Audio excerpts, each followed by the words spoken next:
Pourquoi le dollar américain a cours légal en République démocratique du Congo? La réponse à cette question, Bandeko, aiderait tous ceux qui veulent aider ce pays à aller de l'avant. On ne pourra pas continuer dans notre pays parler d'impunité.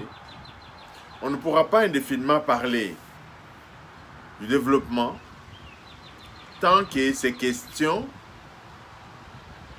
majeures ne sont pas résolues.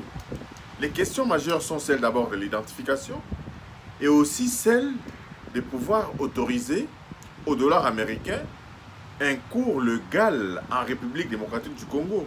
Pourquoi? Les économistes sont dubitatifs sur cette question. Ils disent que la rareté des devises étrangères pourra faire en sorte qu'il y ait augmentation de l'inflation. Ça, c'est une catégorie d'économistes qui disent que la rareté sur le marché, les opérateurs économiques ne pourront pas acquérir des devises étrangères afin de pouvoir aller passer des commandes. Mais pourquoi alors la Banque centrale? Quel est le rôle de la Banque centrale? C'est un faux argument à notre avis parce que la Banque centrale a aussi pour attribution de donner des devises étrangères à tous les importateurs. C'est de 1. Et puis de 2. La plupart des commandes des grands importateurs peuvent se passer au moyen des cartes de crédit. Les commandes peuvent passer de banque en banque. Mais le point que nous voudrons privilégier ici, c'est celui de favoriser les magouilleurs de la République. Nous avons vu Madame Amida qui a déposé sous ses comptes des grosses sommes d'argent en dollars américains, qui s'est vantée de faire du commerce.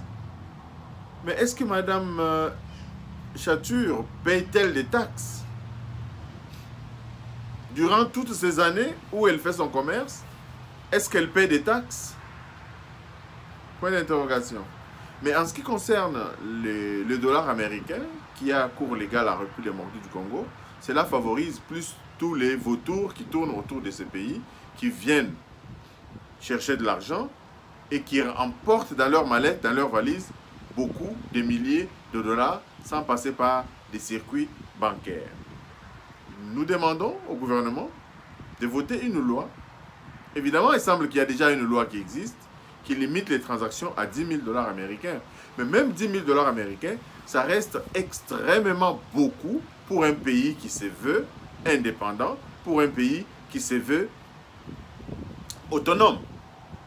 Le dollar américain ne peut pas et ne doit pas avoir cours légal en République démocratique du Congo, au nom d'abord de notre souveraineté et au nom du fait que tous ces vautours-là, ils volent l'argent, toutes les transactions se passent en dollars. Même certains commerçants auraient des prix différents suivant que tu amènes des dollars ou tu amènes des francs congolais. Ce qu'on m'a mis dollars, et là, vous avez 20 dollars, ce qu'on m'a mis francs congolais, bah, charger au prix mogoboé, au calculé, au monique, au fouti, peut-être beaucoup plus d'argent, soit 22 dollars, quelque chose comme ça. Non, bah, nous, c'est pas comme que Lucas, basalaga, on a dollars américains, pour pouvoir faire même les achats dans nos petits marchés. Donc, Bandeko, nous voudrons vraiment que tout élément, tout lutter sur cette question de dollars américains, parce que ceux qui, Boganabiso, dollars américains, et à la cour légalité, on n'allait pas voir ce qui se passe ici. Ba muima bazo ko tambola na mbongo, ba kamere bazo pesa ordre, ba pesa ba mbongo na maboko, et batka bolango. Et ils se sont donné cet argent, dans l'hôtel où on a Bellevue Baki, c'était pour aller se distribuer cet argent-là. Rien à faire. Donc, si nous voulons que les choses s'améliorent dans notre pays, nous devons travailler pour que le dollar américain n'ait pas cours légal en République démocratique du Congo.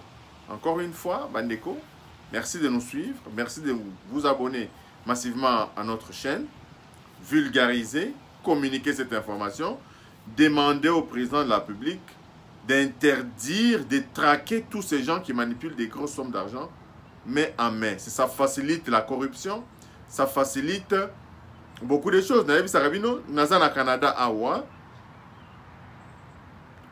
Si vous êtes à 100 $, aucun commerçant canadien prend le 100 $, le billet de 100 $ américain.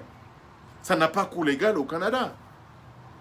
Ça n'a pas cours légal au Canada. Toutes les transactions au Canada se font en dollars canadiens. Et le pays est sécuritaire à ce point de vue-là. Mais chez nous, on veut une chose et son contraire. Pourquoi accepter la dollarisation des transactions en République démocratique du Congo? Merci, Bandeko, et à la prochaine. Bye bye.